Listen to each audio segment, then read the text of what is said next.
V D Satheesan വരുന്നത് പ്രതിപക്ഷ നേതാവായി വരുന്നതോട് കൂടിയിട്ടാണ് ഈ പാർട്ടിയുടെ മുൻനിരയിലേക്ക് അദ്ദേഹം വരുന്നത്. കഴിഞ്ഞ തെരഞ്ഞെടുപ്പിൽ ഉമ്മൻചാണ്ടി സാറിന്റെ അദ്ദേഹം പ്രതിപക്ഷ നേതാവാകുന്നതിന് മുമ്പെയുള്ള തെരഞ്ഞെടുപ്പിൽ അദ്ദേഹത്തിന് കാര്യമായ റോളൊന്നും ഉണ്ടായിട്ടില്ല. ഈ തീരുമാനങ്ങൾ എടുക്കുന്നത് മുതിർന്ന നേതാക്കൾ ഉമ്മൻചാണ്ടി സാറും രമേശ് ചെന്നിത്തലയും കെ വേണുഗോപാൽ ഉൾപ്പെടെയുള്ള കെ ആന്റണി സാർ ഉൾപ്പെടെയുള്ള നേതാക്കളാണ് തീരുമാനങ്ങൾ എടുത്തിരുന്നത്. എന്നാൽ വി ഡി സതീശൻ പ്രതിപക്ഷ നേതാവായി വരുന്നതിന് തന്നെ അധാർമികമായ രീതിയിലാണ്. കാരണം ഉമ്മൻചാണ്ടി സാറുടെ താല്പര്യം രമേശ് ചെന്നിത്തല പ്രതിപക്ഷ നേതാവാകണമെന്നാണ്. അദ്ദേഹം അതിന് വേണ്ടിയിട്ടുള്ള നിർദ്ദേശങ്ങൾ കൊടുത്തു. അദ്ദേഹത്തിന്റെ ആത്മകഥയിൽ തന്നെ അത് കൃത്യമായി പറയുന്നുണ്ട്. അത് എൻ്റെ കയ്യിൽ ഞാൻ അതിന്റെ ഫോട്ടോ ഒക്കെ എടുത്തു വെച്ചിരുന്നു, അദ്ദേഹത്തിന്റെ ആ ഭാഗം, എഴുതിയ ഭാഗം. അപ്പോൾ അദ്ദേഹം പറയുന്നത് രമേശ് ചെന്നിത്തല വരണമെന്ന് ഞാൻ ആഗ്രഹിച്ചു. ഞാൻ ഹൈക്കമാൻഡിനോട് ചോദിച്ചു, വേറെ ഏതെങ്കിലും പേരുണ്ടോ എന്ന് ചോദിച്ചു. വേറെ പേരില്ലെന്ന് പറഞ്ഞു. സ്വാഭാവികമായി രമേശ് ചെന്നിത്തലയ്ക്ക് വേണ്ടി അദ്ദേഹം നിലപാട് സ്വീകരിച്ചു. എന്നാൽ അതിനെ മറികടന്നുകൊണ്ട് ഇതിനെ ക്രോഡീകരിക്കാൻ ചുമതലപ്പെടുത്തിയിരുന്നത് ഷാഫി പറമ്പിലിനായിരുന്നു. ഷാഫി പറമ്പിൽ അതിലൊരു ഡബിൾ പ്ലേ കളിച്ചിട്ടാണ് വി ഡി സതീശനെ പ്രതിപക്ഷ നേതാവാക്കുന്നത്.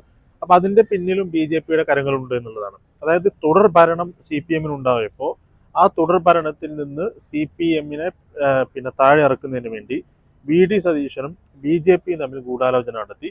ഭാവിയിൽ മുഖ്യമന്ത്രിയാകാൻ വി ഡി സതീശൻ തയ്യാറാണെങ്കിൽ ആ വി ഡി സതീശനെ പിന്തുണക്കാൻ ബി ജെ പി തയ്യാറാണെന്ന് പ്രഖ്യാപിക്കുകയും അതിന്റെ ഭാഗമായി ഉണ്ടായ ഒരു ഡീലിന്റെ ഭാഗമായിട്ടാണ് അദ്ദേഹം പ്രതിപക്ഷ നേതാവാകുന്നത്. പ്രതിപക്ഷ നേതാവായതിനു ശേഷം രമേശ് ചെന്നിത്തലയെ ഒരു മൂലക്കിരുത്തുന്നു. കെ പി സി സി പ്രസിഡന്റിനെ അനാരോഗ്യം ഉന്നയിച്ചുകൊണ്ട് അദ്ദേഹത്തെ ഒരു പരിഹാസ്യ കഥാപാത്രമാക്കുന്നു. കെ മുരളീധരനെ തൃശ്ശൂർ നിർത്തി പരാജയപ്പെടുത്തുന്നു. ഈ പരാജയപ്പെടുത്തുന്നതിന് വേണ്ടിയിട്ട് ടി എം പ്രതാപൻ പോലെയുള്ള ഇദ്ദേഹത്തിന്റെ കൂടെ ഉണ്ടായിരുന്ന, അദ്ദേഹം ഹരിത MLA എന്ന് പറഞ്ഞൊരു കൂട്ടായ്മയൊക്കെ ഉണ്ടാക്കിയിരുന്നു. ആ കൂട്ടായ്മയുടെ പ്രധാനിയായിരുന്ന ടി എം പ്രതാപനെ ഉപയോഗിച്ചിട്ട് തൃശ്ശൂർ കെ മുരളീധരനെ തോൽപ്പിക്കുന്നു. എന്നിട്ട് വടകരയിൽ ഒരു ഉപതെരഞ്ഞെടുപ്പ് ഉണ്ടാവുന്നു. ആ ഉപതെരഞ്ഞെടുപ്പ് ബി ജെ പിയുമായി ഡീലുണ്ടാക്കുന്നു.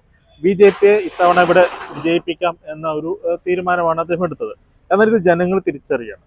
ജനങ്ങൾ തിരിച്ചറിഞ്ഞ് കൃഷ്ണകുമാറിന്റെ സ്ഥാനാർത്ഥിയായി നിർത്തിയതോടുകൂടി ഇത് ഒരു ഡീലാണ് എന്ന് തിരിച്ചറിയുകയും അതിനെതിരെയുള്ള ശക്തമായ പ്രതിഷേധം ഉണ്ടായി. ആ പ്രതിഷേധത്തിന്റെ ഭാഗമായി ബി ജെ പിയിൽ നിന്നൊരു വലിയ വിഭാഗം വോട്ട് മാറുന്നു. ഈ പറഞ്ഞ പോലെ കോൺഗ്രസിനും പ്രശ്നങ്ങൾ ഉണ്ടാകുന്നു. ആ പ്രശ്നത്തിന്റെ ഭാഗമായി അവരുടെ ഡീല് പൊളിയാണ്. ആ ഡീല് പൊളിഞ്ഞതിന്റെ ഭാഗമായിട്ട് ഇപ്പോൾ അവർ എന്ത് ചെയ്യണം എന്നറിയാതെ കൈകാലിട്ടടിക്കുന്ന കാഴ്ചയാണ് നമ്മൾ കാണുന്നത്. അപ്പൊ തീർച്ചയായും ജനങ്ങൾ, പാലക്കാട്ടെ വോട്ടർമാർ ഇതിനെതിരെയുള്ള ശക്തമായ പ്രതിഷേധം, ഇതിനെതിരെയുള്ള നിലപാട് സ്വീകരിക്കുമെന്ന കാര്യത്തിൽ ഒരു സംശയവുമില്ല. ഇവരുടെ ഓരോ മുഖംമൂടികൾ ഓരോ ദിവസവും പുറത്തു വന്നുകൊണ്ടിരിക്കുകയാണ്. അദ്ദേഹത്തിന്റെ ഓരോ പ്രസ്താവന, ഇപ്പോൾ ഡോക്ടർ സരിൻ സ്ഥാനാർത്ഥിയാണ്. അദ്ദേഹത്തിന്റെ ഭാര്യയുടെ പേരിൽ വ്യാജ വോട്ടർ എന്ന നിലയിൽ ഒരു ആക്ഷേപം അയാൾ ഉന്നയിക്കുകയാണ്. എങ്ങനെയാണ് അങ്ങനെ ഒരു ആക്ഷേപം ഉന്നയിക്കാൻ ഒരാൾക്ക് സാധിക്കുന്നത്? അത് പരിശോധിക്കണമെന്ന് പറയാം. നേരെ മറിച്ച് അത് വ്യാജമാണ്, വ്യാജ വോട്ടറാണ്, കള്ള വോട്ടറാണ് എന്നൊരു വോട്ടറെ കുറിച്ച് പറയുകയാണ്. അതും പ്രതിപക്ഷ നേതാവാണ്. അങ്ങനെ തുടങ്ങി ഓരോ കാര്യത്തിലും, ഇപ്പോൾ ഒരു വിവാഹ സൽക്കാരത്തിനിടയിൽ ശ്രീ സരിൻ കൈ കൊടുക്കാൻ ശ്രമിക്കുകയാണ്. പഴയ സുഹൃത്തുക്കളെ കാണുമ്പോൾ ആരെങ്കിലും കൈ കൊടുക്കാൻ ശ്രമിക്കും. അപ്പൊ അതിനെ അഹങ്കാരത്തോടു കൂടി പരിഹസിച്ച് കടന്നു പോകുന്ന കാഴ്ച കാണാണ്. ഞാൻ ഉറച്ചു വിശ്വസിക്കുന്നത് ഈ പാലക്കാട്ടെ അമ്മമാർ ആ കാഴ്ച കണ്ടപ്പോൾ അവരുടെ നെഞ്ചി പടഞ്ഞിട്ടുണ്ടാവും. ഉറപ്പായിട്ട് ഒരു മകൻ ഒറ്റപ്പെട്ട് നിൽക്കുന്ന ഒരു മകന്റെ കാഴ്ച ആ കല്യാണ വീട്ടിലുള്ള ദൃശ്യങ്ങൾ കണ്ട അമ്മമാരുടെ മനസ്സിലുണ്ടാകും. ഒറ്റപ്പെട്ട് നിൽക്കുന്നവരെ ഹൃദയത്തോട് ചേർക്കുന്ന ഒരു കൾച്ചറുണ്ട് പാലക്കാടിന്. ആ കൾച്ചർ ഇവിടുത്തെ അമ്മമാർ ഒരുമിച്ച് നിന്ന് സരിനെ മകനെ പോലെ സ്വീകരിച്ച് സ്റ്റെതസ്കോപ്പിൽ വോട്ട് ചെയ്ത് സരിനെ വിജയിപ്പിക്കുന്ന ഒരു തെരഞ്ഞെടുപ്പായി ഈ തെരഞ്ഞെടുപ്പ് മാറും. ആ കാര്യത്തിൽ ഒരു തർക്കവുമില്ല. അതായത് ഇവിടെ ജയിക്കുക എന്നൊരു സാധനം UDF സംഭവിക്കാൻ പോകുന്നില്ല. 100% ഉറപ്പാണ്. അത് ഇവിടുത്തെ കോൺഗ്രസ്സുകാർ ഉറപ്പുവരുത്തിയിട്ടുണ്ട്. ഞാനുമായി ബന്ധപ്പെടുന്ന നിരവധി കോൺഗ്രസ്സുകാർ അവർ പറയുന്നുണ്ട്, ഞങ്ങൾക്ക് പുറത്തേക്ക് വരാൻ കഴിയുന്നില്ല, ഞങ്ങൾക്ക് പാർട്ടി തന്നെ നിൽക്കണം എന്ന് ആഗ്രഹമുണ്ട്. പലരും സ്ഥാനങ്ങളുള്ള ആൾക്കാരാണ്, പഞ്ചായത്ത് മെമ്പർമാരുണ്ട്, കൗൺസിലർമാരുണ്ട്, ഉന്നത സ്ഥാനം വഹിക്കുന്ന ആൾക്കാരൊക്കെ ഉണ്ട്. അപ്പൊ അവർക്ക് പാർട്ടി വിട്ട് പോരാൻ കഴിയുന്നില്ല. പക്ഷെ ഞാൻ പറഞ്ഞത് 100% ഒരു വാക്ക് പോലും അതിൽ നിന്ന് അടർത്തി മാറ്റാത്ത വണ്ണം സത്യമാണ് എന്ന് ബോധ്യമുള്ള കോൺഗ്രസ്സുകാരുണ്ട്. അവര് ഇതൊരു തീരുമാനമെടുത്തിട്ടുണ്ട്. അപ്പൊ ആ തീരുമാനം അവർ നടപ്പിലാക്കും. വി ഡി സതീശന്റെ അഹങ്കാരത്തിനും ധാർഷ്ട്യത്തിനുമുള്ള ഒരു പ്രതികരണം ഉണ്ടാകും. ഈ പാർട്ടിയിൽ നോമിനി രാഷ്ട്രീയം, ഇപ്പൊ കെ മുരളീധരൻ എന്താ പറഞ്ഞത്? ഞാൻ വട്ടിയൂർക്കാവിൽ നിന്ന് പോകുമ്പോൾ ഞാൻ വേറെ ആളെ വെക്കണമെന്ന് ഞാൻ പറഞ്ഞില്ലല്ലോ എന്നാണ് പറഞ്ഞത്. അതൊരു മാന്യതയാണ്. അതുപോലെ തന്നെ അദ്ദേഹം പറഞ്ഞു 4 പേരാണ് പോയതെന്ന് ഇയാള് വി ഡി സതീശനും ഇവരും പറയുന്നുണ്ട്. അപ്പൊ കെ മുരളീധരൻ പറഞ്ഞു 4 പേരല്ല പോകുന്നത്, 4 പേര് പോകുമ്പോൾ 4 കുടുംബമാണ് പോകുന്നത്. അവരുടെ സുഹൃത്തുക്കളുടെ മനസ്സിലാണ് വിഷമം ഉണ്ടാക്കുന്നത്.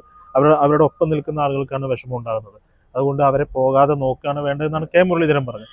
അപ്പോൾ ഇവർക്കിതൊന്നും പ്രശ്നമല്ല, പോകുന്നവർ പോയിക്കോട്ടെ എന്ന് പറഞ്ഞ് ഇങ്ങനെ പോയി പറഞ്ഞയച്ചുകൊണ്ടിരിക്കുകയാണ്. അപ്പോൾ ഓരോരുത്തരെയായി പറഞ്ഞയച്ച് ഞാനും കെട്ടുകളും പിന്നെ തട്ടാനും എന്ന രീതിയിലേക്ക് ഈ പാർട്ടിയെ മാറ്റാൻ വി.ഡി. സതീശൻ ശ്രമിച്ചുകൊണ്ടിരിക്കുകയാണ്. ഏറ്റവും ആദ്യം അതിനെ പ്രതിരോധിക്കാൻ പോകുന്നത് പാലക്കാട്ടെ കോൺഗ്രസ്സുകാരാണ്. അവർ ആ തീരുമാനം എടുത്തിട്ടുണ്ട്. ആ തീരുമാനം അത് 20-ാം തീയതി വോട്ട് ചെയ്യും. 23-ാം തീയതി ആ തീരുമാനം എന്താണെന്ന് ഈ നാടറിയും. BJP പരാജയപ്പെടുന്ന അതേ നിമിഷം UDF-ഉം പരാജയപ്പെടും. സ്റ്റെതസ്കോപ്പിൽ സരിൻ വമ്പിച്ച ഭൂരിപക്ഷത്തോടെ, അഭിമാനകരമായ ഭൂരിപക്ഷത്തോടെ സരിൻ ജയിക്കും. കഴിഞ്ഞ 13 വർഷം ഈ പാലക്കാടിന് നഷ്ടപ്പെട്ട 12-12.5 വർഷമുണ്ട്. ഈ പാർട്ടി പിടിക്കാനും ഈ വ്യാജ ID കാർഡ് ഉണ്ടാക്കാനും ഈ ഗ്രൂപ്പ് ഉണ്ടാക്കാനും നടന്നിട്ട് ഈ പാലക്കാട് ഉണ്ടാകേണ്ട വികസനം ഉണ്ടായിട്ടില്ല. സ്റ്റേഡിയം പുരോഗതി പ്രാപിച്ചിട്ടില്ല. അങ്ങനെ ഒരുപാട് കാര്യങ്ങളുണ്ട്. അതൊക്കെ സരിന് 2 വർഷം കിട്ടിയാൽ ഒരു ഭരണപക്ഷ MLA എന്ന നിലയിൽ സരിന് ചെയ്യാൻ ഒരുപാട് ആഗ്രഹങ്ങളുണ്ട്. അത് സരിൻ ചെയ്യും. തുടർച്ചയായി ഇവിടെ ഒരു രാഷ്ട്രീയ പ്രവർത്തകൻ എന്ന നിലയിൽ കേരളത്തിൽ നിൽക്കാൻ കഴിയുന്ന തരത്തിലുള്ള അടയാളപ്പെടുത്തലുകൾ സരിന്റെ ഭാഗത്തുനിന്നുണ്ടാകും. അത് ജനങ്ങൾ തിരിച്ചറിഞ്ഞിട്ടുണ്ട്. അത് തെരഞ്ഞെടുപ്പിൽ പ്രതിഫലിക്കും.